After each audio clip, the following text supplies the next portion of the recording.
Hi అండి, అందరికీ నమస్తే. మీరు డైలీ ఇంటర్నెట్లో ఎన్నో దేశాల గురించి తెలుసుకుంటూ ఉంటారు. కానీ కొన్ని దేశాలు మీకు ఇంటర్నెట్లో కనపడవు. అసలు ఈ దేశాల్లో ఏం జరుగుతుంది, ఇవి ఎందుకు కనపడవు అనేది మనం ఈ వీడియోలో తెలుసుకుందాం. అంతకంటే ముందు మన ఛానల్ మొదటిసారిగా చూస్తున్న వాళ్ళ ఛానల్ సబ్స్క్రైబ్ చేసుకోండి. వీడియో నచ్చితే లైక్ చేయండి, షేర్ చేయండి, కామెంట్ చేయండి. ఇందులో మొదటిది టువాలు దేశం. పసిఫిక్ మహాసముద్రంలో ఉన్న ఇది ఒక చిన్న దేశం. ఈ దేశ జనాభా కేవలం 11,000 మంది మాత్రమే. ఇది ఇంటర్నెట్లో కూడా ఎందుకు కనపడదు అంటే ఇది చాలా చిన్న దేశం అవడంతో పాటు దీనికి ఇంటర్నెట్ కనెక్టివిటీ కూడా చాలా తక్కువ.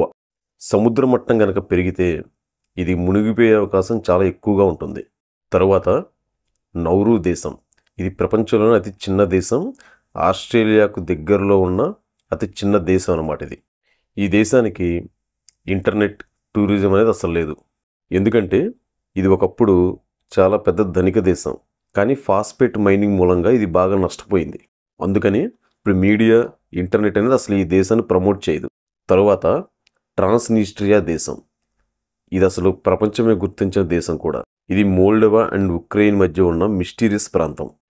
ప్రపంచ దేశాల్లో అసలు దీన్ని దేశంగానే అసలు ఎవరు గుర్తించలేదు.